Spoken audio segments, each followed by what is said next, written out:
ang buong mana, ang lahat ng aking pinaghirapan sa loob ng 50 taon, ang kumpanyang nagkakahalaga ng 1.2 bilyong piso na itinayo ko para sa kanya ay binawi ko. Binawi ko ang lahat sa isang pirma lang ng aking panulat. Marahil ay iisipin ninyo na ito ay isang malupit na desisyon para sa isang ama. Ngunit bago ninyo ako husgahan, pakinggan ninyo muna sana ang aking kwento. Dahil ang pirma na iyon ay hindi lang basta pagbawi sa pera, ito ay pagtatakda ng hustisya para sa isang pagtataksil na sumira hindi lang sa aking tiwala kundi sa aking puso. Ang pangalan ko po ay Antonio Reyes at sa edad na 69, akala ko ay nakita ko na ang lahat. Akala ko wala nang makakagulat pa sa akin. Ngunit ang pinakamasakit na aral ay dumating hindi sa loob ng boardroom, kundi sa loob mismo ng aking tahanan. Nagsimula ang lahat sa isang ordinaryong umaga. Isang Martes ng Oktubre, gaya ng dati ang aming matapat na kasambahay na si Elena na halos 20 taon nang kasama namin, ay naghanda na ng aking paboritong kapeng barako. Amoy pa lang nito ay sapat na para gumaan ang aking pakiramdam. Ito ang aming ritual, ang kapeng ito, ang tahanang ito, ang mga alaala ng aking yumaong asawang si Corazon. Ito ang aking mundo. Ngunit ang kapayapaan ng umagang iyon ay biglang nagbago. Dumating ang aking kaisa-isang anak na si Marco, kasama ang kanyang asawang si Isabel. Mayroon daw kaming mahalagang pag-uusapan, ang paglilipat ng pamamahala ng kumpanya, ang aking pamana. Si Marco, ang anak na pinalaki ko ng may pagmamahal at suporta. Ibinigay ko ang lahat sa kanya, ang pinakamahusay na edukasyon, ang lahat ng luho, lahat para masigurong hindi niya mararanasan ang hirap na dinanas ko. At si Isabel, ang manugang ko, isang matalinong babae na may kaalaman sa kemikal. Tinanggap ko siya sa aming pamilya at sa aming kumpanya ng buong puso. Ngunit sa umagang iyon, may kakaiba, may dala silang sarili nilang kape nakalagay sa isang magandang thermal flask. Itay, sabi ni Isabel, na may ngiting tila pinraktis ng maraming beses sa salamin. Tinimplahan po namin kayo ng espesyal na kape. Mula pa po ito sa paborito ninyong coffee shop sa BGC. Ang mga salitang yon, tila musika sa pandinig, ngunit sa aking mga mata, may mali. Bakit sila magdadala ng kape, gayong alam nilang si Elena ang laging naghahanda nito para sa akin? Tiningnan ko ang tasa na inabot niya, ang amoy ay bahagyang naiiba. May konting pait na hindi pamilyar.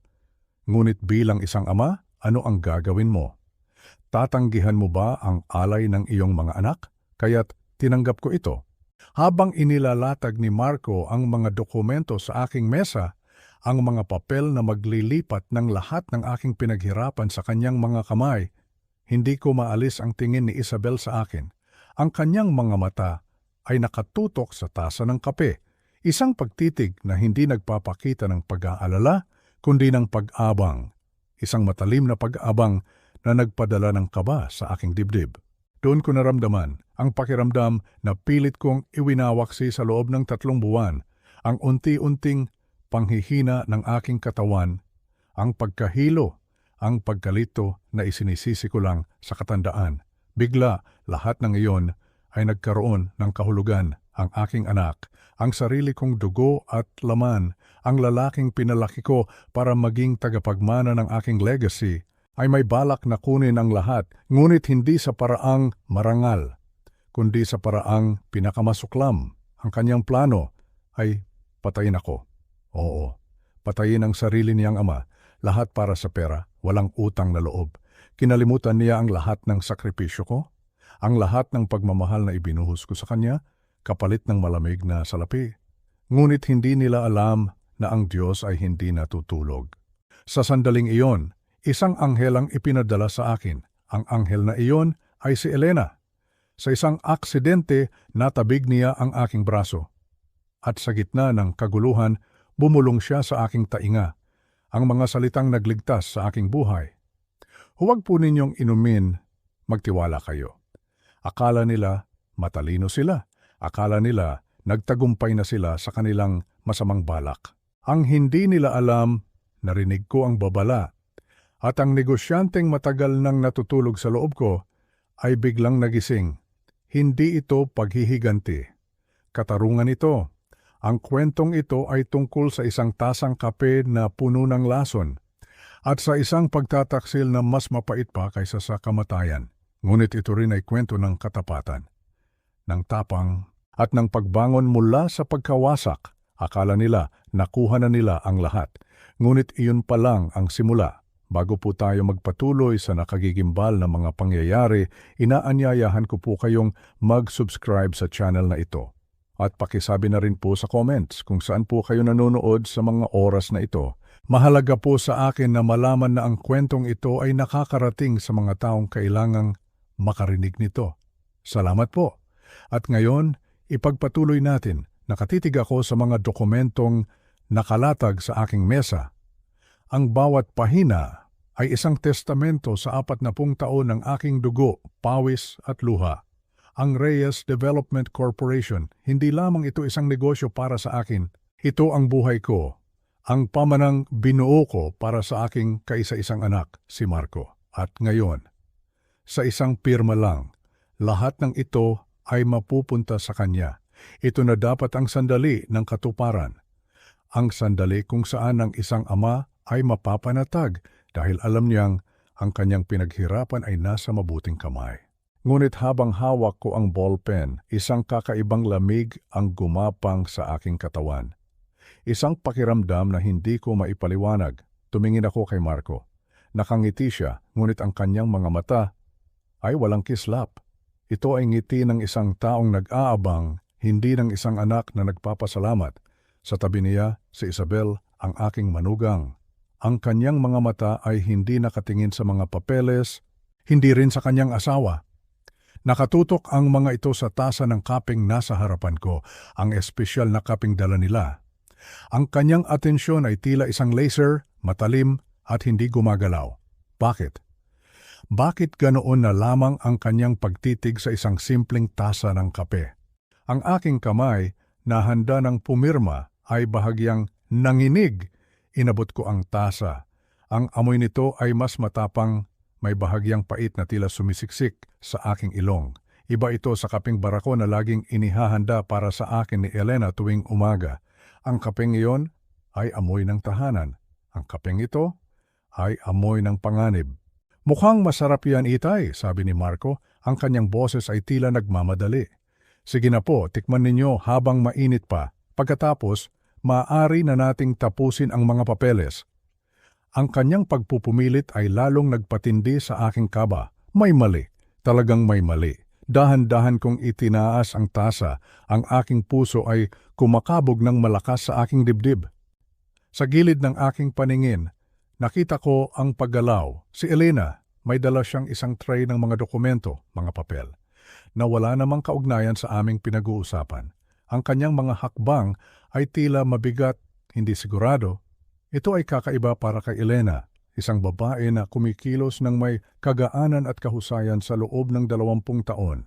Nang siya ay nasa tabi na ng aking upuan, isang bagay na hindi inaasahan ang nangyari, natisod siya. Ang kanyang paa ay tila sumabit sa wala. Ang tray ay lumipad mula sa kanyang mga kamay. Ang mga papel ay nagsabog sa sahig na parang mga puting dahon sa hangin, isang malakas na kalabog ang umalingaw-ngaw sa tahimik na silid. Naku po, sigaw ni Elena, ang kanyang boses ay puno ng pagkataranta. Mag-ingat ka naman, sigaw ni Marco, puno ng inis, ngunit sa gitna ng kaguluhan, sa gitna ng paglipad ng mga papel, naramdaman ko ang isang bagay na mas mahalaga. Ang katawan ni Elena ay bumagsak papalapit sa akin. Ang kanyang bibig ay biglang nasa tapat ng aking tainga. At sa gitna ng ingay, isang bulong ang tumagos sa lahat. Isang bulong na yumanig sa aking buong pagkatao. Huwag po ninyong inumin, magtiwala kayo sa akin.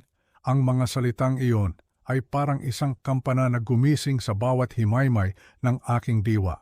Ang lahat ng aking pagdududa, ang lahat ng aking kaba, ay biglang nagkaroon ng pangalan, pagtataksil. Lason! Kasabay ng bulong, ang kamay ni Elena ay aksidenteng tumama sa aking braso. Hindi ito isang malakas na tulak, ngunit sapat na upang magdulot ng epekto. Ang tasa ng kape sa aking kamay ay tumagilid. Ang maitim at mapait na likido ay bumuhos. Kumalat sa makintab na kahoy ng aking mahogany desk, sinisira ang mga papeles na inihanda ni Marco. Ang mga papeles na magbibigay sa kanya ng lahat. Isang malutong na mura ang lumabas sa bibig ni Marco. Ano ba namang problema mo, Elena? Tingnan mo ang ginawa mo. Patawarin ninyo po ako, sir. Patawad po, sabi ni Elena. Ang kanyang boses ay nanginginig habang siya ay yumuyuko upang pulutin ang mga papel. Ngunit sa kanyang pagyuko, lalo pa siyang nakagawa ng gulo. Natabig niya ang maliit na mesang katabi ko kung saan nakalagay ang iba pang mga tasa. Isang malakas na kalansing ang narinig. Sa puntong ito, ang buong silid ay nasa ganap na kaguluhan. Si Marco ay abala sa pagsalba sa mga nabasang dokumento. Si Elena ay abala sa paghingi ng tawad at pagpulot ng mga nagkalat na gamit. At si Isabel, tumayo siya puno ng galit. Diyos ko, Elena, napakaburara mo, sigaw niya. Kumuha siya ng isang tissue mula sa kanyang bag upang punasan ang kanyang blazer na natilamsikan. At sa kanyang pagkataranta sa kanyang galit, ginawa niya ang isang bagay na magbabago sa lahat. Kinuha niya ang isa sa mga tasa mula sa lamesa. Hindi ko na alam kung aling tasa iyon. Ang tasa ko ba ang tasa niya? Sa gitna ng gulo, lahat ay nagkahalo-halo na. At uminom siya, isang mahaba at malalim na lagok. Nang ibaba niya ang tasa, ang kanyang mga mata ay nag-aapoy pa rin sa galit habang nakatingin kay Elena. Pasensya na po, Ma'am Isabel. Pasensya na po, sabi ni Elena. Ngunit nang tumingin si Elena sa akin, ang kanyang mga mata ay hindi nagpapakita ng takot. Ito ay nagpapakita ng kaluwagan.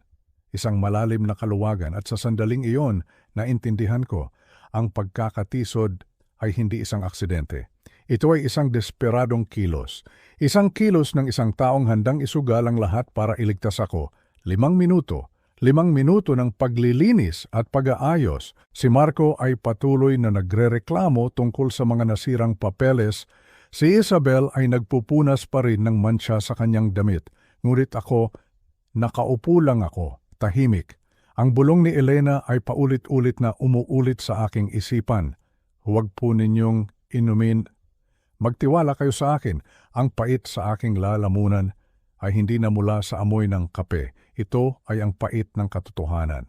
Pagkatapos ng ang lahat ay nagsisimula ng huminahon, nangyari ito. Biglang namutla si Isabel. Ang kanyang mukha na kanina lang ay puno ng kulay dahil sa galit ay naging kasing puti ng papel. Mahal, sabi niya, ang kanyang boses ay mahina. Parang nahihilo ako.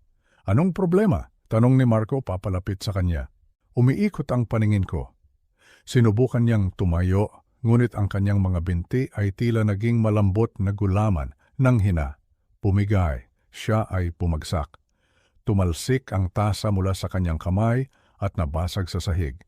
At doon, sa sahig ng aking opisina, nakita ko ito ng malinaw, ang panginginig ng kanyang mga kamay, ang pawis na namumuo sa kanyang noo.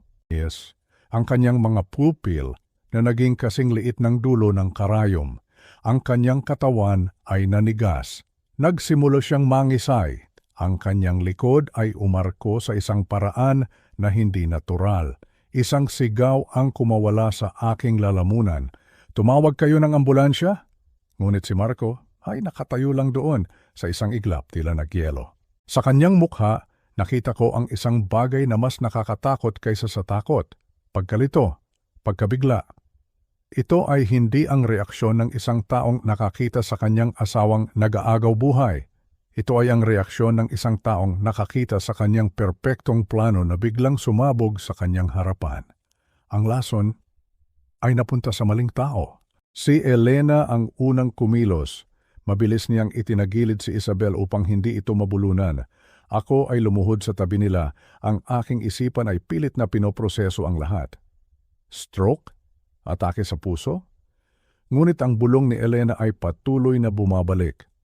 Huwag po ninyong inumin ang kape na para sa akin, ang kape na aksidenteng ininom ni Isabel. Nang sa wakas ay kumilos si Marco at tumawag sa 911, ang kanyang boses ay rehersado na. Tulong! Ang asawa ko po, Bumagsak siya, ngunit huli na.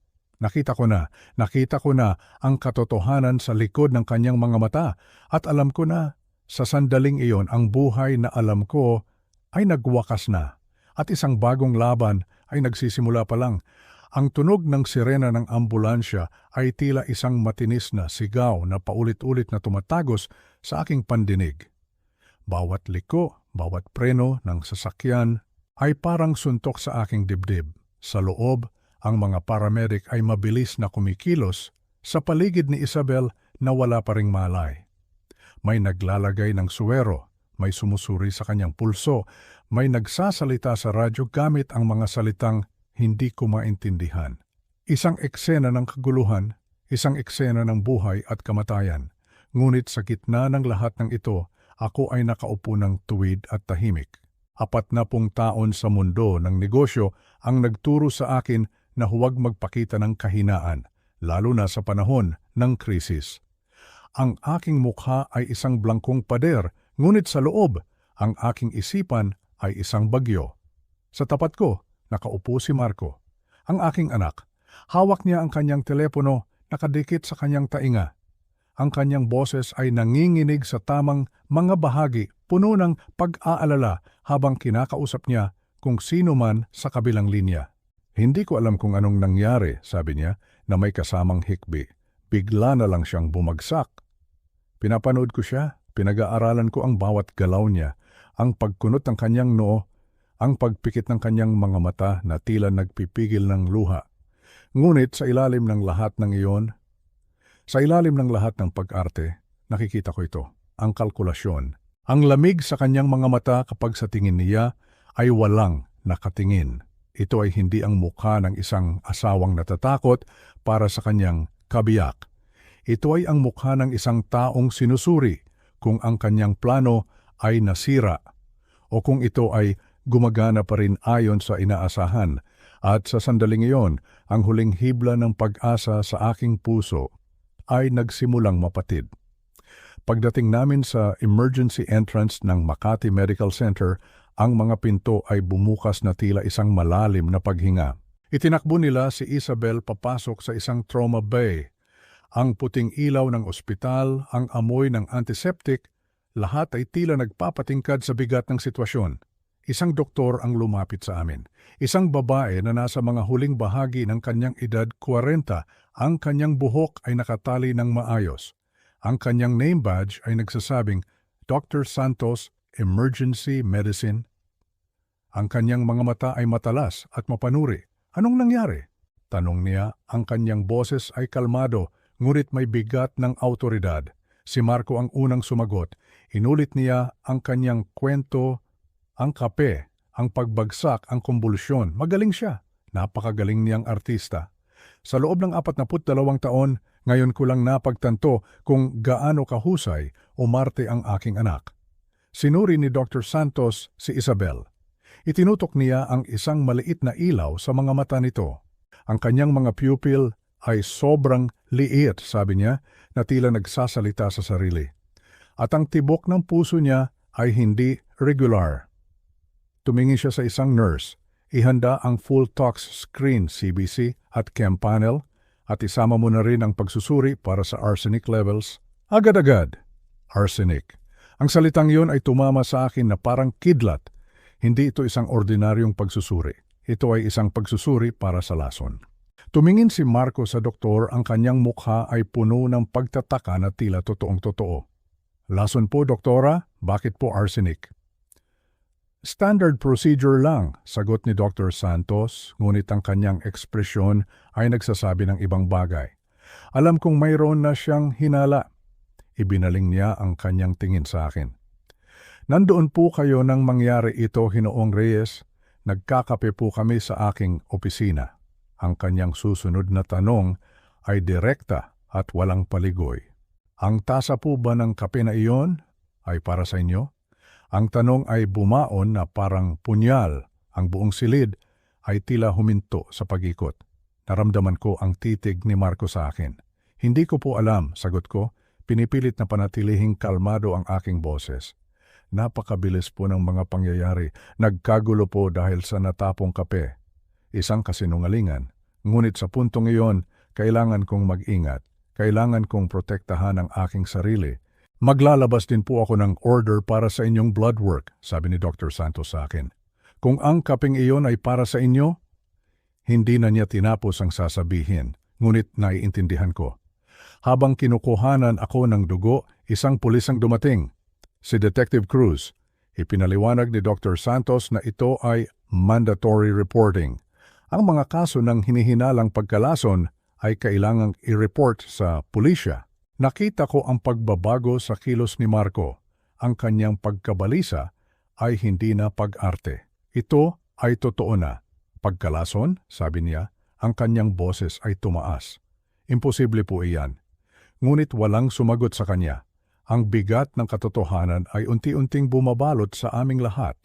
Ang 70 minuto ng paghihintay ay parang walang katapusan.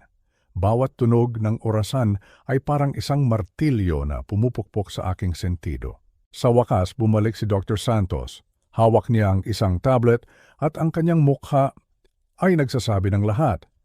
Ang inyong manugang, simula niya, ang kanyang boses ay mababa at seryoso, ay mayroong acute arsenic poisoning, isang lethal dose.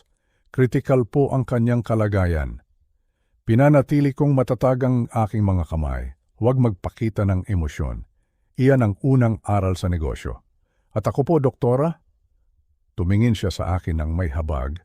Kayo po, Ginoong Reyes, ay meron kaming nakitang chronic arsenic exposure. Ito po ay nangangahulugang dahan-dahan kayong nilalason sa mababang dosis sa loob ng humigit kumulang 3 buwan. Magsisimula na po kami agad ng chelation therapy para sa inyo.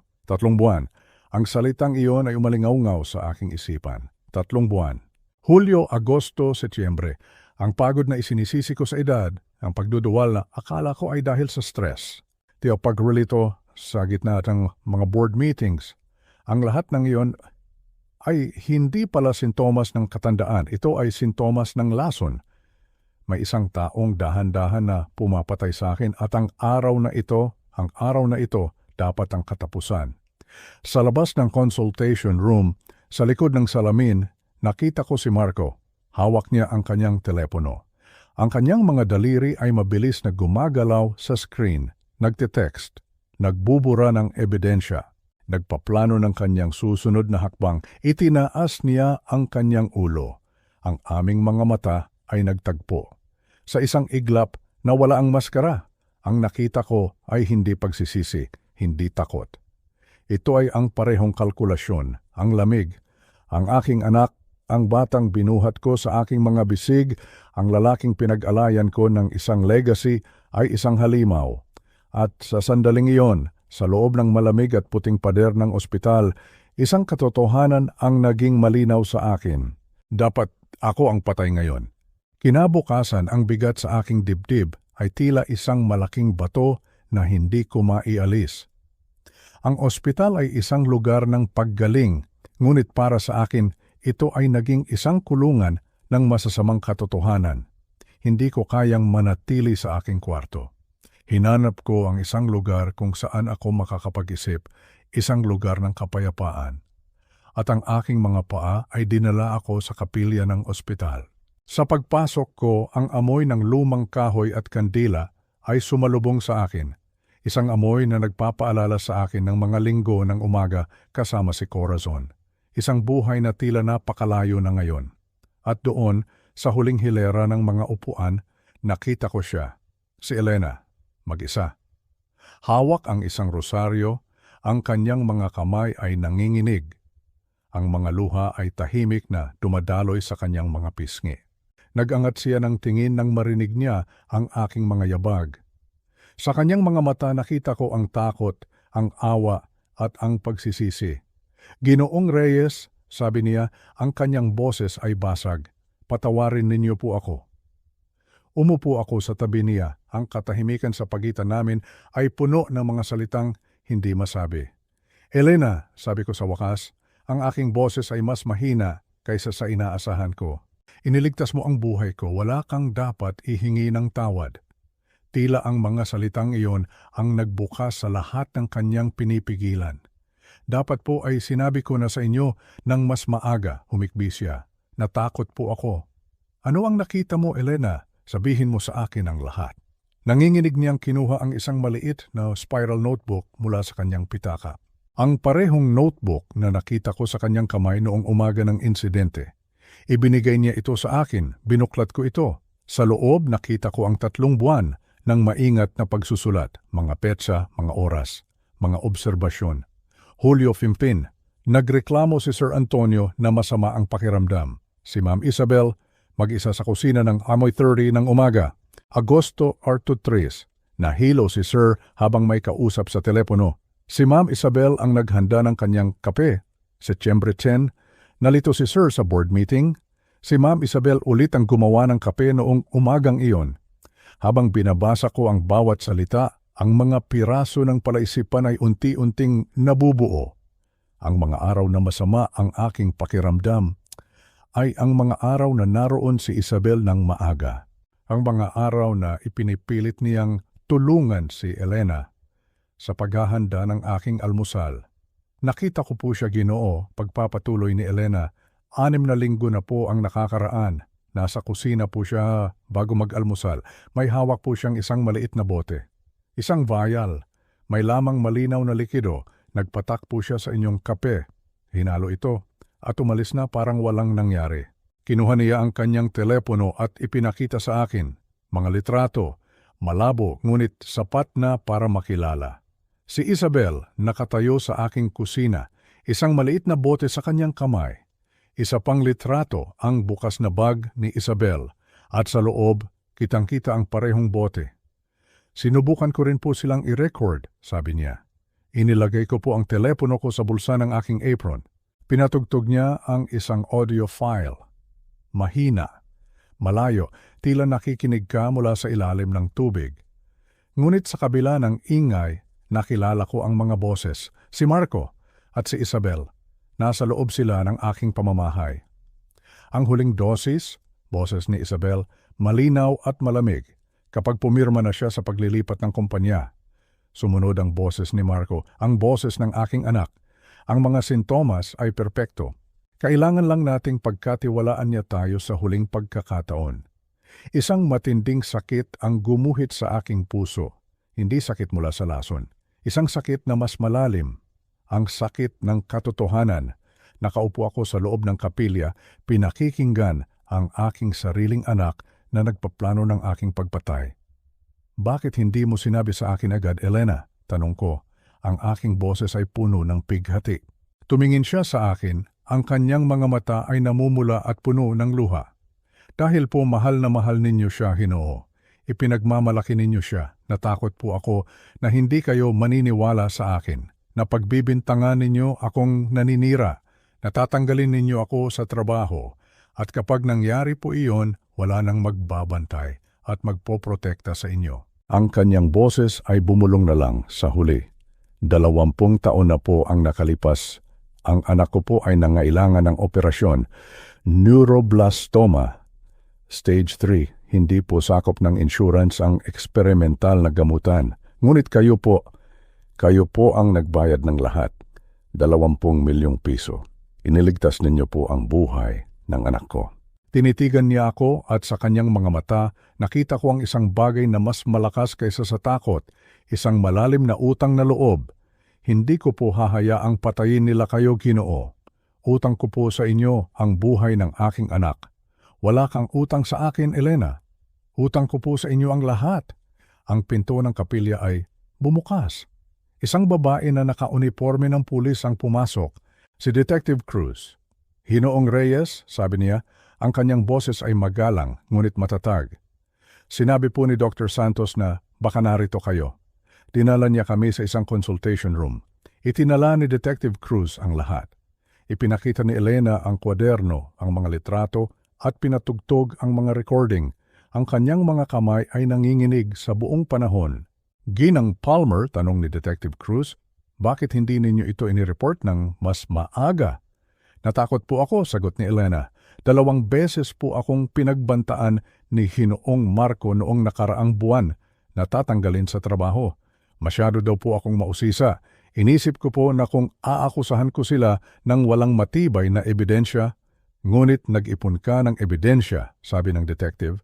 Kailangan ko pong gawin. Pinag-aralan ni Detective Cruz ang lahat ng ebidensya. 3 beses niyang pinakinggan ang mga recording. Sa wakas, tumingin siya sa akin. Ginoong Reyes, base po sa mga ebidensyang ito, ang inyong anak ay maaaring sangkot sa isang sabwatan para sa pagpatay. Huminto siya. Mayroon pa po ba kayong hindi sinasabi sa amin? Ang aking isipan ay lumipad sa mga kamera. Ang mga lihim na kamera na ipinakabit ko 3 linggo na ang nakakaraan. Ang mga kamera na nakahuli sa lahat. Wala pa po sa ngayon, sagot ko. Tumingin sa akin si Detective Cruz. Alam kong alam niya na mayroon pa akong itinatago. Kapag handa na po kayo, Ginoo, kailangan po naming malaman ang lahat. Kinahapunan, matapos ang ilang oras ng pag-iisip, gumawa ako ng desisyon. Ang pag-aalinlangan ay kailangang magwakas.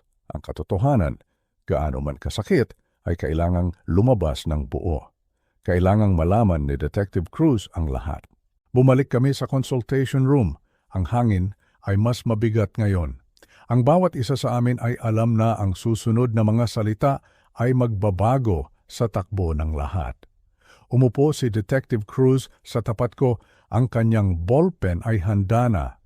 Nagpakabit ako ng mga hidden security camera 3 linggo na ang nakakaraan. Sabi ko, ang aking boses ay matatag at walang bahid ng pag-aalinlangan. Ang ballpen ni Detective Cruz ay huminto sa gitna ng kanyang pagsusulat. Itinaas niya ang kanyang tingin, ang kanyang mga mata ay nagpapakita ng sorpresa. Ano po iyon, Kino?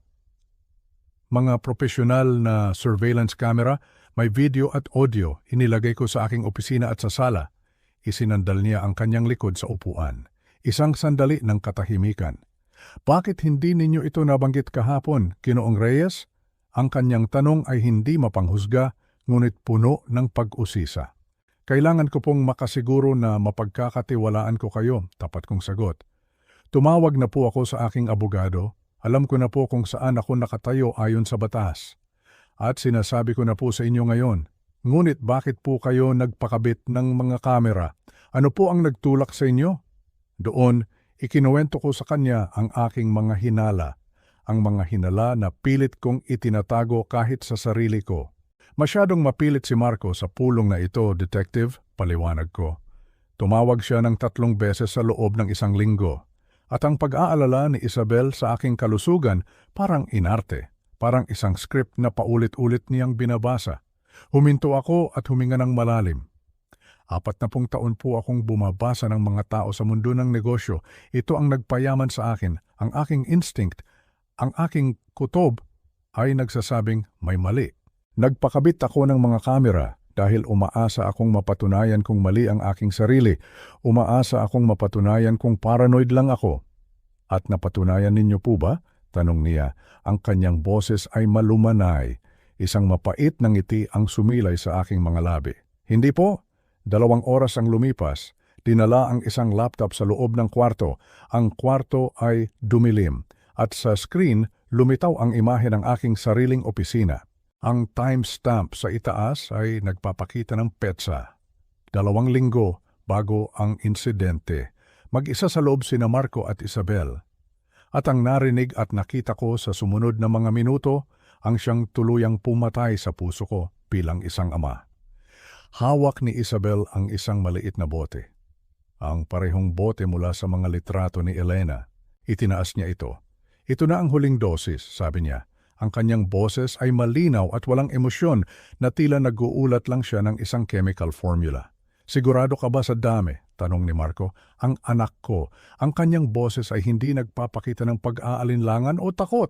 Ito ay boses ng isang kasabwat na tinitiyak ang mga detalye ng kanilang plano. Oo, magdudulot ito ng cardiac arrest sa loob ng ilang oras, sagot ni Isabel. Kapag may nag-test para sa arsenic, huli na ang lahat at hindi ito matutunton at hindi ito matutuklasan.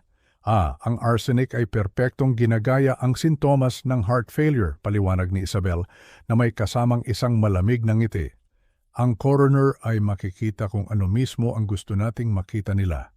Muli siyang ngumiti. isang ngiti na nagpadala ng yelo sa aking mga ugat. Kapag pumirma na siya sa paglilipat ng kumpanya, gagawin natin ito sa umaga ring iyon. Pagkatapos, atin na ang lahat. 1.2 bilyong piso kasama pa ang insurance. Ang video ay nagpatuloy, mga araw ng pagpaplano, mga diskusyon tungkol sa dosis, pagkalkula sa oras, pagtatalo kung ano ang kanilang mga bibilhin sa oras na makuha nila ang pera mula sa insurance. Pinag-usapan ni Marco ang pagbebenta agad ng kumpanya, ang paglipat sa isang mainit na lugar. Nagsaliksik si Isabel tungkol sa mga bansang walang extradition treaty. Ang bawat salita, bawat ngiti ay isang patalim na lalong sumusugat sa akin. Nang matapos ang huling clip, sumandal ako sa aking upuan. Ang katahimikan sa kwarto ay nakabibingi. Pinanood ko po iyan gabi-gabi sa loob ng 2 linggo. Sabi ko, ang aking boses ay basag na. Gabi-gabi umaasa akong may magbabago, umaasa akong magigising siya sa katotohanan na maaalala ng anak ko ang kahalagahan ng karangalan, ng katapatan, ng pamilya. Huminto ako, nilunok ang pait sa aking lalamunan. Hindi po, hindi niya naalala. Bakit hindi ninyo sila kinumpronta, Ginoo? Tanong ni Detective Cruz. Ang kanyang boses ay puno ng pag-unawa. Tumingin ako sa kanya. Ang aking mga mata ay puno ng luhang pilit kong pinipigilan. Dahil kailangan ko po ng patunay na hindi mapapasubalian. At dahil mahal na mahal ko pa rin siya para paniwalaan ang lahat ng ito, hanggang sa wala na akong ibang pagpipilian. Si Detective Cruz ay tumango. Hindi na siya nagtanong pa. Kinuha niya ang kanyang telepono at nagsimulang tumawag.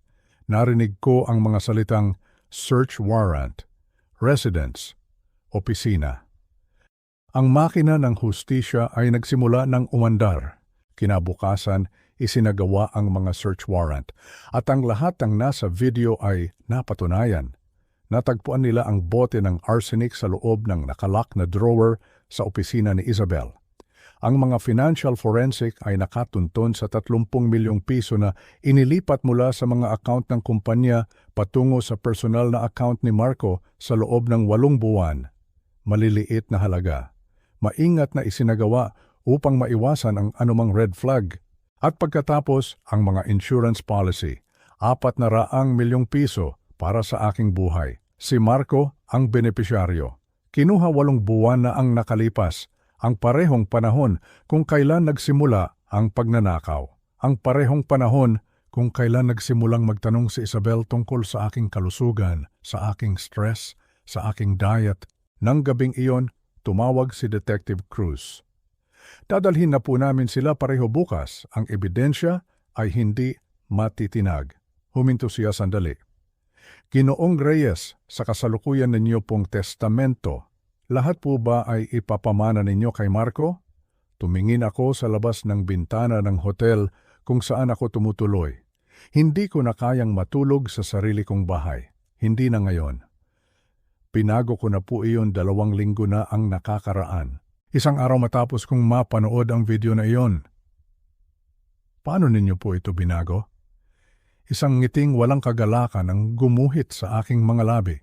Kung mapatunayan na ako ay pinagtaksilan ni Marco, wala siyang makukuhang kahit 1 sentimo. Lahat ay mapupunta sa isang pundasyon para sa pagprotekta sa mga matatandang inaabuso. Natahimik si Detective Cruz sa kabilang linya. Kung gayon, sinubukan po kayo ng inyong anak na patayin para sa isang manang hindi naman niya makukuha. Opo, Detective, sagot ko. Iyan po ang kabalintunaan ng lahat. Alam po ba niya ito? Hindi pa po, sabi ko. Ang aking boses ay malamig na parang yelo. Ngunit malalaman din niya. Pumalik kami sa istasyon ng pulis. Hindi na sa isang maliit na consultation room, kundi sa isang mas formal na silid kung saan isinasagawa ang mga seryosong investigasyon. Ang hangin ay mabigat sa tensyon at pag-aabang. Naroon si Detective Cruz kasama ang 2 pang mataas na opisyal. Sa gitna ng mesa, ang laptop na naglalaman ng katotohanan. Ang katotohanang papatay sa huling piraso ng pagmamahal ng isang ama para sa kanyang anak. Nang i-play ni Detective Cruz ang unang video file, Ang pamilyar na imahe ng aking opisina ay lumitaw sa screen. Ito ay isang lugar na dati ay sumisimbolo sa aking mga pangarap at tagumpay. Ngunit ngayon, ito ay naging isang silent witness sa isang krimen na napakasuklam. Ang timestamp ay nagpapakita ng petsa 2 linggo bago ang araw na iyon. Ang araw na dapat ay aking kamatayan. Sa screen, nakita ko si Marco at Isabel. Sila ay kumikilos ng may kumpiyansa na tila sila na ang nagmamay-ari ng lugar. Umupo sila sa mga silyang katapat ng aking mesa, ang parehong mga silya kung saan nila ako hinarap. Ngunit ngayon, wala ako roon. At sa aking pagkawala, lumabas ang kanilang tunay na kulay. Nakuha ko na, sabi ni Isabel, at mula sa kanyang mamahaling handbag, inilabas niya ang isang maliit at malinaw na bote. Ang parehong bote na nasa mga litrato ni Elena. Itinaas niya ito laban sa ilaw, pinagmamasdan ang likido sa loob na tila ito ay isang mamahaling alahas. Ito na ang huling dosis, sapat na ito para tapusin ang lahat ng mabilis. Ang kanyang boses ay walang bahid ng emosyon, malamig, klinikal. Para siyang isang siyentipiko na nag-uulat ng isang eksperimento, hindi isang manugang na nagpaplano ng pagpatay sa ama ng kanyang asawa. Sigurado ka ba sa dami? Tanong ni Marco, ang aking anak.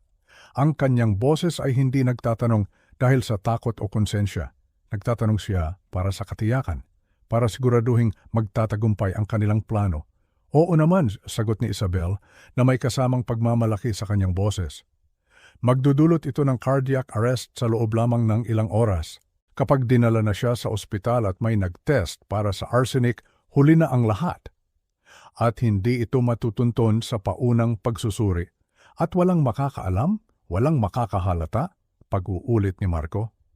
Dito isang ngiti ang sumilay sa mga labi ni Isabel. Isang ngiti na nagpadala ng yelo sa aking mga ugat. Marco, yan ang kagandahan ng arsenic. Perpekto nitong ginagaya ang mga sintomas ng atake sa puso sa mga matatanda. Ang coroner ay makikita kung ano mismo ang gusto nating makita nila. Isang matandang lalaki na may mahinang puso na sumuko na lang dahil sa stress ng paglilipat ng kanyang negosyo. Tumingin siya kay Marco. Kapag pumirma na siya sa paglilipat ng kumpanya, gagawin natin ito sa umaga ring iyon pagkatapos, sa wakas, atin na ang lahat, ang lahat. Ang salitang iyon ay tumatak sa aking isipan.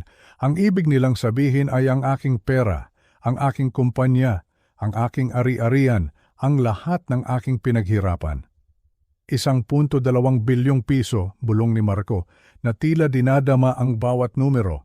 Kasama pa ang insurance, 400 milyong piso, pagtatama ni Isabel. Lahat ay mapupunta sa iyo, mahal, bilang nag-iisang tagapagmana. Ang mga sumunod na video clip ay mas lalo pang nagdiin sa kanilang kasamaan. Pinanood ko sila habang pinag-uusapan kung paano nila gagastusin ang pera. Si Marco na nagpaplano ng ibenta agad ang kumpanyang itinayo ko mula sa wala. Lilipat tayo sa Europa, sabi niya, sa isang lugar na mainit. Hindi na natin kailangang magtrabaho pa. Si Isabel na abala sa pagsasaliksik sa kanyang telepono. Tinitingnan ko ang mga bansang walang extradition treaty sa Pilipinas para lang sigurado. Tumawa sila. Ang tunog ng kanilang tawanan ay ang tunog na sumira sa aking kaluluwa. Sila ay tumatawa habang pinaplano ang aking kamatayan. Walang pagsisisi, walang pag-aalinlangan, tanging purong kasakiman. Ang aking sariling anak ay masayang nag-aabang sa aking pagkawala. Nang matapos ang huling video, ang katahimikan sa silid ay mas mabigat pa kaysa sa isang bato. Tumingin sa akin si Detective Cruz. Ang kanyang mga mata ay puno ng isang bagay na hindi ko inaasahan. Awa. Ginoong Reyes, sabi niya, ang kanyang boses ay malumanay. Ito na po ang kailangan namin. Ang mga sumunod na oras ay tila isang mabilis na montage sa isang pelikula. Ang mga search warrant ay agad na inilabas. Isang team ng mga pulis ang ipinadala sa bahay ni Marco at Isabel, sa kanilang mga opisina sa kumpanya at maging sa kanilang mga sasakyan. At ang mga ebidensya ay nagsimulang lumabas isa-isa na tila mga piraso ng isang napakasamang palaisipan na nabubuo. Sa nakalak na drawer sa opisina ni Isabel, sa ilalim ng mga papeles sa marketing, natagpuan nila ito, ang bote ng arsenic trioxide, ang parehong bote mula sa video. Isang team ng mga financial forensic investigator ang sumuri sa mga libro ng kumpanya.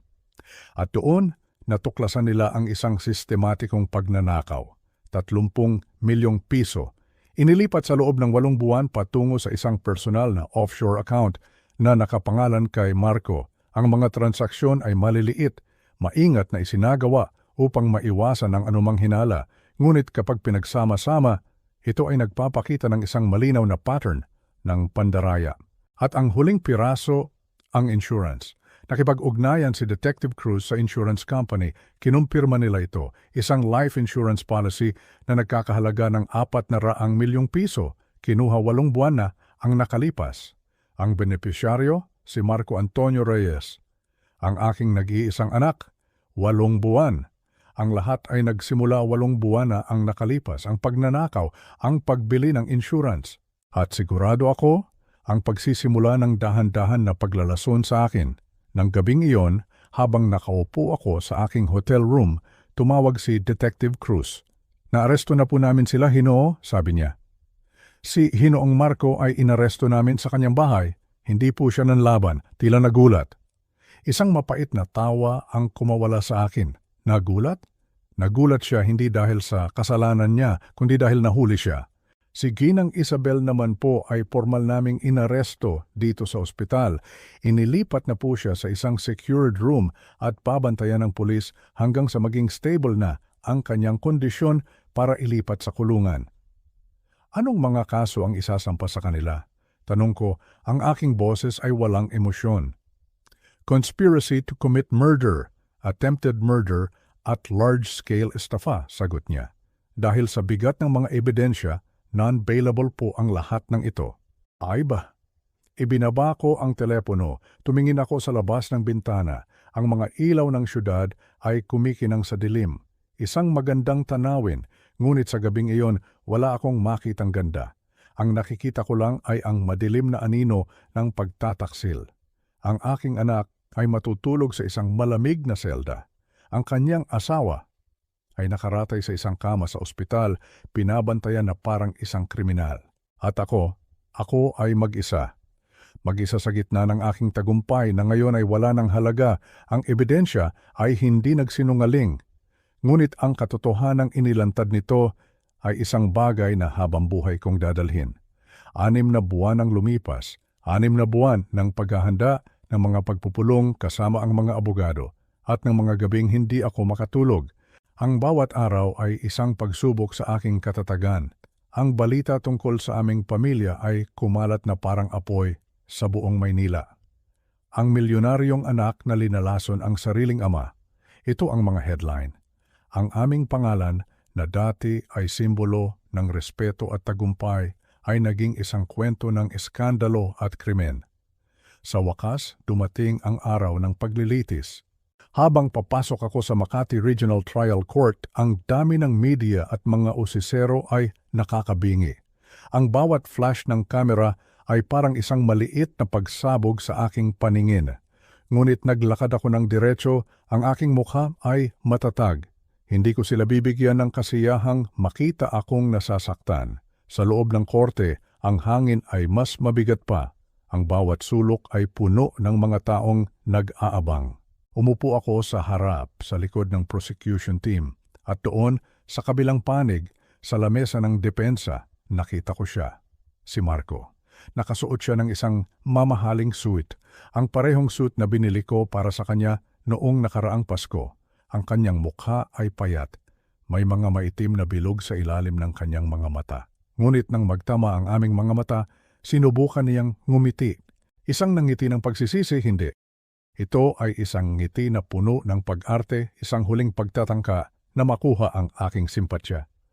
Ngunit huli na, ang Marco na minahal ko ay matagal nang nawala. Sa tabi niya, si Isabel.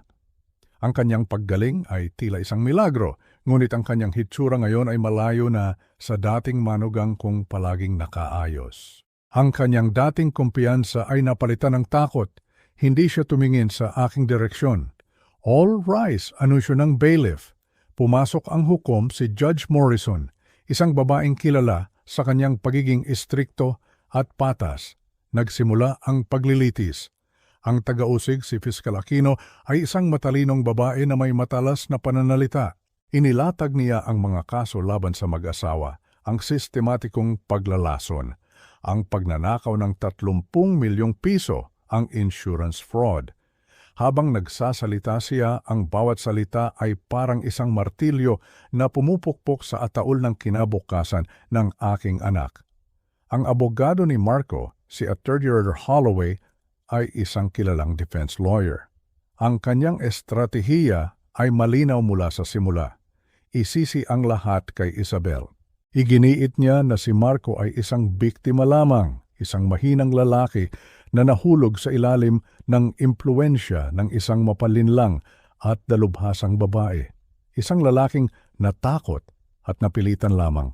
Pinakinggan ko ang kanyang mga argumento. Pinanood ko ang mga hurado. Nakita ko ang kanilang mga mukha. Sinusubukang unawain ang lahat. Ngunit alam kong mayroon akong isang alas na hindi kayang talunin ng kahit anong galing sa pagsasalita.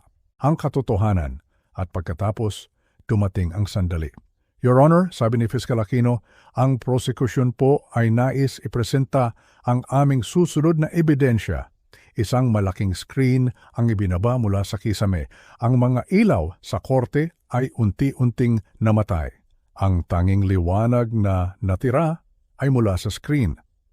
Mga ginang at ginoo ng hurado, sabi ni Fiscal Aquino, ang kanyang boses ay umalingaw-ngaw sa katahimikan. Ngayon maririnig ninyo mismo mula sa mga akusado, sa kanilang sariling mga salita, kung paano nila binalak ang krimeng ito at kung paano pa sila tumawa habang ginagawa ito. At nagsimula ang video. Ang imahe ng aking opisina, 20 talampakan ng taas, ay pumuno sa buong silid. Ang boses ni Isabel malamig at klinikal, habang ipinapaliwanag niya ang epekto ng arsenic at pagkatapos, ang boses ni Marco. Hindi na ako makapaghintay na mawala ang matanda, sabi niya sa video. Ang kanyang boses, pinalakas ng mga speaker ng korte, ay tila isang kulog na yumanig sa buong silid. Ang kumpanyang iyon dapat ay sa akin na matagal na. Isang malakas na gasp ang narinig mula sa mga manonood. Isang hurado ang napahawak sa kanyang bibig. Ang iba ay napasandal, tila hindi makapaniwala sa kanilang naririnig. Pinilit kong panoorin. Kailangan kong ipakita sa hurado na kahit ngayon, dinudurog pa rin ako ng mga salitang yon. Isa pang clip. Si Marco tumatawa, isang malakas at masayang tawa. Bukas ng umaga, pagsapit ng gabi, milyonaryo na tayo. Ang tawa, iyon ang sumira sa lahat. Hindi ang mga salita, kundi ang saya sa kanyang boses, ang kaligayahan sa pag-isip ng aking kamatayan. Isang hurado ang napailing, nakatitig kay Marco nang may pagkasuklam. Si Marco naman ay nakayuko. Hindi niya kayang panoorin ang sarili niyang kasamaan. 10 minuto ng purong kasamaan, mga diskusyon tungkol sa dosis, sa timing, sa kung ano ang bibilhin nila gamit ang pera mula sa insurance. Nang bumukas muli ang mga ilaw, ang pakiramdam sa loob ng korte ay nagbago. Ito ay mas mabigat. Tila ang lahat ng naroroon ay nakasaksi sa isang bagay na hindi na nila malilimutan. Isang bagay na napakasama.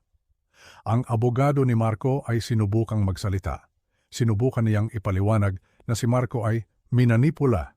Ngunit huli na. Ang mga salita ay wala ng kapangyarihan laban sa katotohanang nakita at narinig ng lahat. Ang video ay hindi nagsinungaling at ang hurado ay nakita na ang tunay na mukha ng aking anak. Hindi ang mukha ng isang biktima, kundi ang mukha ng isang halimaw. Ang mga sumunod na araw ng paglilitis ay tila isang formalidad na lamang. Ang video ang nagsilbing puso ng kaso ng prosekusyon at ang bawat testimonya ay lalo lamang nagpatibay sa kung ano ang napanood na ng lahat. Ang unang tinawag sa witness stand ay si Elena. Naglakad siya ng may dignidad, nakasuot ng isang simpleng bestida. Nang siya ay manumpa na magsasabi ng katotohanan, ang kanyang boses ay bahagyang nanginig, ngunit ang kanyang mga mata ay matatag. Ginang Palmer, tanong ni Fiscal Aquino, gaano na po kayo katagal nagtatrabaho para kay Hinoong Antonio Reyes? 20 taon na po, sagot ni Elena. Ipinaliwanag niya sa korte ang lahat ng kanyang nakita, ang pagdating ni Isabel, ang pagbabago sa kalusugan ko, ang araw na nakita niya si Isabel na may hawak na bote, at ang umaga ng insidente. Bakit hindi ninyo po sinabi agad kay Ginoong Reyes ang inyong mga hinala? Tanong ng taga-usig. Dito, tumulo ang mga luha ni Elena. Tumingin siya sa akin. Dahil po mahal na mahal niya ang kanyang anak, sabi niya, ang kanyang boses ay basag. Natakot po ako na hindi siya maniniwala sa akin. Natatanggalin niya ako sa trabaho at kapag nangyari po iyon, wala nang magpoprotekta sa kanya. Kaya't nag-ipon ka ng ebidensya? Opo, nagpicture po ako, nag-record po ako, isinulat ko po ang lahat. Kailangan ko pong patunayan, kailangan ko po siyang iligtas. Ang kanyang mga salita ay umaling-awngaw sa buong korte. Iniligtas ninyo ang kanyang buhay noong umagang iyon, sabi ni Fiscal Aquino. Hindi ko po hahayaang patayin nila siya, humikbi si Elena. Iniligtas niya po ang buhay ng anak ko 20 taon na ang nakakaraan, utang ko po sa kanya ang lahat. Isang hindi inaasahang bagay ang nangyari. Ang mga tao sa loob ng korte ay nagsimulang pumalakpak. Isang alon ng paghanga para sa katapangan at katapatan ng isang simpleng kasambahay. Maging si Judge Morrison ay hinayaan ito ng ilang sandali bago muling nanawagan para sa kaayusan. Sumunod ang iba pang mga testigo. Isang chemist mula sa pinagtatrabahuhan ni Isabel ang nagpatotoo tungkol sa nawawalang arsenic. Isang financial analyst ang naglatag ng ebidensya ng pagnanakaw. Isang insurance investigator ang nagkumpirma sa mga polisiya. Ang bawat testimonya ay isang pako na lalong nagbaon sa mga akusado. At pagkatapos, dumating ang aking pagkakataon. Naglakad ako papunta sa witness stand. Habang ako ay nanunumpa, ang aking mga mata ay nakatuon sa 12 mukha ng hurado. Sila ang magpapasya sa kapalaran ng aking anak. Ang pangalan ko po ay Antonio Reyes, si Marco po ang aking kaisa-isang anak. Ang aking boses ay matatag, isang bagay na sinanay ko sa loob ng maraming taon. Ngunit ang aking mga kamay na nakapatong sa Biblia ay nanginginig. Pinalaki ko po siya na may pagpapahalaga sa karangalan, sa integridad at sa pamilya. Sa isang punto hindi ko alam kung saan o kung paano, ngunit nagkamali po ako. Huminga ako ng malalim at tumingin ako kay Marco. Sa wakas, itinaas niya ang kanyang ulo at tumingin sa akin. Ang lason po ay hindi ang pinakamasakit na bahagi. Pagpapatuloy ko, ang aking boses ay nagsimulang manginig. Ang pinakamasakit ay ang makita siyang ngumingiti sa akin araw-araw habang pinaplano niya ang aking pagpatay. Ang umupo sa tapat niya tuwing almusal, pinag-uusapan ang negosyo na may paniniwalang mayroon kaming itinatayong magkasama. At sa buong panahong iyon, dahan-dahan niya pala akong pinapatay. Ang aking boses ay tuluyan ng nabasag. Nagpakabit po ako ng mga kamera na umaasang mali ako. Nagdarasal na sana. Maalala ng anak ko ang mga aral na itinuro ko sa kanya. Napipiliin niya ang pagmamahal kaysa sa pera. Nilunok ko ang bara sa aking lalamunan. Ngunit pinili niya ang pera. Sa bawat pagkakataon, humarap ako ng direkta kay Marco. Marco, sabi ko, ang aking boses ay halos isang bulong na lamang, ngunit sapat na para marinig ng lahat. Hindi mo lang sinubukang patayin ang aking katawan. Pinatay mo ang ama na nagmahal sa iyo. Ang taong iyon ay wala na. Namatay siya noong sandaling mapanood ko ang video na iyon at hindi na siya babalik pa. Bumalik ako sa aking upuan, ramdam ang bawat taon ng aking 69 na taong buhay. Ang hurado ay nagdelibera sa loob ng 6 na oras. Nang sila ay bumalik, ang kanilang mga mukha ay nagsasabi na ng lahat bago pa man magsalita ang kanilang tagapagsalita. Sa kaso ng conspiracy to commit murder in the first degree, kami ang hurado ay nagsasabing ang akusado, si Marco Callahan, ay guilty. Ang mga balikat ni Marco ay bumagsak. Sa kaso ng attempted murder in the first degree, guilty. Sa kaso ng embezzlement, guilty. Para kay Isabel, pareho lang. Guilty, guilty, guilty. Ang boses ni Judge Morrison ay formal at pinal. Marco Reyes, Isabel Reyes, kayo ay napatunayang nagkasala sa lahat ng isinampa laban sa inyo. Ang hatol ng korteng ito ay habang buhay na pagkakakulong nang walang posibilidad ng parol. Reklusyon perpetua. Habang buhay na pagkakakulong, ang aking anak ay mamamatay sa loob ng bilangguan. Inilagay nila ang posa sa kanyang mga kamay. Habang inaakay siya palabas, lumingon siya sa akin. Isang beses, ang huling pagkakataon, hinintay ko ang isang bagay. Pagsisisi, lungkot. Kahit anong senyales na nauunawaan niya ang kanyang sinira, ngunit ang nakita ko lang sa kanyang mga mata ay galit, purong galit. Hindi dahil sa kanyang ginawa, kundi dahil nabigo ang kanyang plano. Sa sandaling iyon, alam ko na, ang anak ko ay matagal nang wala. 3 linggo matapos ang hatol, ipinatupad ng aking abogado ang testamentong naging dahilan kung bakit sinubukan akong patayin ni Marco. Ang lahat ng aking ari-arian, ang 1.2 bilyong pisong kumpanya, ang bahay at lupa sa Forbes Park, ang mga investment portfolio, lahat ay formal na inilipat sa isang irrevocable trust. Ang Reyes Foundation for Elder Protection. Si Marco ay walang natanggap. Kahit isang sentimo nang ipaalam sa kanya ng chaplain ng bilangguan ang tungkol dito, sinabi nila na nagwala siya. Sinira niya ang lahat ng gamit sa loob ng kanyang selda. Ibinabato niya ang kanyang sarili sa mga rehas na bakal, sumisigaw hanggang sa kailanganin na siyang awatin ng mga gwardiya. Inilagay siya sa solitary confinement sa loob ng 72 oras. Bumisita sa akin ang chaplain makalipas ang 1 linggo. Sinabi niya na sa gitna ng kanyang pag-iisa sa selda, paulit-ulit na ibinubulong ni Marco sa kanyang sarili, pinatay ko siya para sa wala. Walang pagbabago, walang pagsisisi, tanging panghihinayang sa isang nabigong plano. Ang unang ginawa ko ay ipagbili ang bahay sa Forbes Park. Masyado ng maraming multo, sabi ko sa real estate agent. Tumango lang siya na tila nauunawaan ng lahat. Sa puntong iyon, alam na ng buong Maynila ang kwento. Ang lason, ang kasambahay, ang mga tagong kamera, ang anak na pinili ang pagpatay kaysa sa pagmamahal. Sa halip na isang malaking mansyon, nagtayo ako ng isang opisina sa puso ng Ortigas. Isang modernong espasyo, maliwanag. At may isang malaking pader kung saan nakasulat ang aming misyon. Protektahan ang mga nakatatandang Pilipino mula sa pang-aabuso, pinansyal, pisikal at emosyonal, lalo na kung ang salarin ay miyembro ng sarili nilang pamilya. Nag-aalok kami ng libreng tulong legal, serbisyo ng investigasyon, pansamantalang ligtas na tirahan at counseling. At ang taong pinili kong mamuno dito ay walang iba kundi si Elena Palmer, ang babaeng naglingkod sa akin sa loob ng 20 taon na naghahanda ng aking kape at almusal, ay ngayon namumuno sa isang grupo ng mga profesional, mga abogado, mga social worker, mga investigador. Ang kanyang pagbabago ay kahanga-hanga. Si Elena, na dati ay laging nakayuko at mahina ang boses, ay ngayon tumatayo sa harap ng mga conference room, nakikipag-usap sa mga piskal at nagsasalita sa mga community forum. Ang kanyang boses, bagamat mahinahon, ay may bigat at autoridad.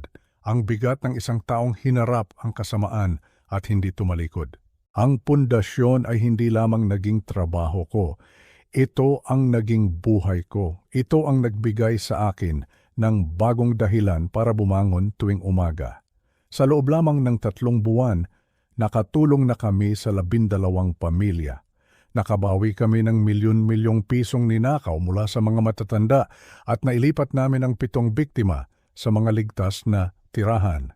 Isang kaso ang hindi ko malilimutan.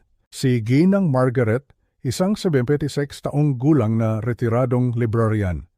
Ang kanyang manugang ay dahan-dahang sinimot ang kanyang bank account. Sa loob ng halos 2 taon, halos 10 milyong piso ang nawala. Ang kanyang anak na nagtatrabaho sa ibang bansa ay walang kamalay-malay. Nang ipakita namin sa anak ang mga bank record, ang mga peking pirma, umiyak siya at siya mismo ang tumawag sa pulis. 3 araw matapos mahatulan ng kanyang manugang, bumisita si Ginang Margaret sa aming opisina. Hinawakan niya ang aking dalawang kamay. Ang kanyang mga mata ay puno ng luha. Iniligtas ninyo ang buhay ko, bulong niya. Katulad ng kung paano kayo iniligtas ni Elena. Tumingin ako sa kabilang bahagi ng opisina kung saan abala si Elena sa pag-aaral ng mga bagong kaso. Ngumiti ako. Hindi po ginang Margaret, sagot ko, ipinapasa lang po namin ang kabutihan. Nang gabing iyon, pumasok si Elena sa aking opisina, may dalang 2 tasa ng kape. Ang pamilyar na amoy ng barako ay pumuno sa silid, ang amoy ng kaligtasan, ng pamilyang pinili. Inilapag niya ang 1 tasa sa aking harapan. Ang usok ay marahang pumapailan lang. Para sa mga pangalawang pagkakataon, sabi ni Elena, itinaas ang kanyang tasa. Itinaas ko rin ang sa akin. Para sa pamilyang pinili, sabay kaming uminom, ang nakaligtas at ang tagapagligtas. Nagtatayo ng isang bagay na mabuti mula sa isang bagay na napakasama. Sa labas ng bintana, ang mga ilaw ng Ortigas ay kumikinang at sa unang pagkakataon sa loob ng 1 taon, naramdaman ko ang isang bagay na akala ko ay pinatay na ni Marco magpakailanman, pag-asa. Ako ngayon ay 79 na taong gulang, 1 dekada. 10 taon na pala ang lumipas mula ng araw na iyon. Ang araw kung kailan ang 1 tasa ng kape ay halos tumapos sa aking buhay, ngunit sa halip ay nagsimula ng isang bagong kabanata. Kapag nililingon ko ang nakaraan, hindi na galit o pait ang aking nararamdaman. Sa halip, isang malalim na pag-unawa. Nakikita ko ang isang lalaki, ang aking sarili na dating nalito sa pagkakaiba ng tagumpay at ng tunay na pamana. Isang lalaking naniwala na ang dugo ay palaging mas matimbang kaysa sa pagkatao. Nagkamali ako. Nakatayo ako ngayon sa bintana ng aking opisina sa Reyes Foundation. Pinagmamasdan ang pagsikat ng araw sa Ortigas. Ang ginintuang liwanag ay dahan-dahang gumagapang sa mga gusali, isang pangako ng bagong pag-asa. Sa ibaba, ang syudad ay nagsisimula ng magising, ngunit dito sa loob, ang kapayapaan ay matagal nang nanahan. Ang aming pundasyon, ang pamanang isinilang mula sa isang pagtataksil, ay nakatulong na sa mahigit 300 pamilya. Nakabawi na kami ng daan-daang milyong piso mula sa mga kamay ng mga mapagsamantalang kamag-anak.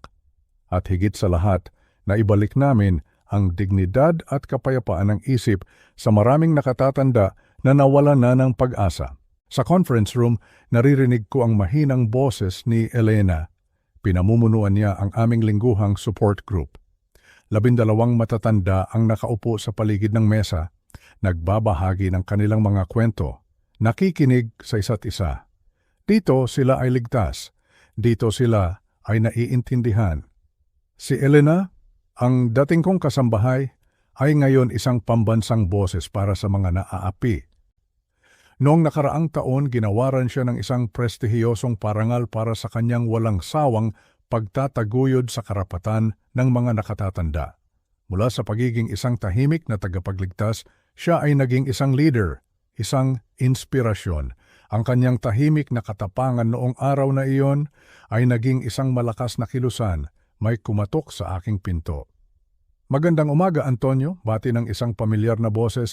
Lumingon ako at ngumiti. Ang aking matalik na kaibigan, si James. Magkasama kami mula pa noong kolehiyo. Naging business partner ko siya sa loob ng 15 taon. Siya ang tumayo sa tabi ko sa libing ni Corazon. Siya ang naging parang tiyuhin kay Marco. At nang mangyari ang lahat ng ito, siya ang unang taong dumamay. Hindi siya nagtanong, hindi siya nanghusga, nakinig lang siya. Kape? Alok niya, may dalang 2 tasa. Ito na ang aming ritual tuwing Huwebes. Magkakape kami, mag-uusap tungkol sa buhay, sa aming mga apo, sa lahat ng bagay, maliban sa negosyo. Ito ang tunay na pagkakaibigan. Ang uri na hindi nagbibilang, may isa na namang sulat mula kay Marco, sabi niya. Maingat na inilapag ang aking kape sa mesa. Tumingin ako sa drawer ng aking mesa. Sa loob, may isang tumpok ng mga hindi pa nabubuksang sobre. Ang ikasiyam na sulat sa loob ng 10 taon. Hindi ko pa rin kaya, James, mahina kong sagot. Tumango siya. Naiintindihan niya. May mga sugat na hindi kayang paghilumin ng panahon, nagiging mga peklat na lamang sila na natututunan mong dalhin habang buhay. Mampay ang pagmamahal ng isang ama ay hindi basta-basta nawawala, ngunit ang tiwala kapag nasira na ay hindi na maibabalik pa. Biglang nag-vibrate ang aking telepono, isang text message mula sa isa sa aming mga social worker. May bagong kaso. Isang 82 taong gulang na lalaki pinipilit ng sariling anak na ibenta ang kanyang bahay. May mga kahina-hinalang transaksyon sa kanyang bank account. May bago na naman? Tanong ni James. Laging may bago, sagot ko, sabay inom sa aking kape. Ang kape ni Elena, laging maingat na inihanda tuwing umaga. Ligtas, mainit. Isang paalala araw-araw na may mga taong pinipili ang katapatan kaysa sa pansariling interes. Pumasok si Elena sa opisina, suot ang kanyang salamin sa pagbabasa. Antonio, sabi niya, ang isang national newspaper ay humihingi ng panayam tungkol sa pagpapalawak natin sa Cebu at tumawag din ang opisina ng isang senador. Gusto kanilang maging resource person sa isang pagdinig tungkol sa batas para sa proteksyon ng mga senior citizen. 79 na taong gulang at ngayon pa lang nagsisimula ang pinakamahalagang trabaho ng aking buhay. Ischedule mo ang lahat, Elena, sabi ko. Ngumiti siya. Ang parehong namngiti na nagligtas sa aking buhay noong bumulong siya. Huwag po ninyong inumin. Kumusta na pala si Isabel? Mahina kong tanong. Ang ngiti ni Elena ay bahagyang nawala. Ang huling balita po mula sa medical facility ng bilangguan ay bumabagsak na raw po ang kanyang kalusugan, kidney failure. Malamang po ay doon na siya pumanaw.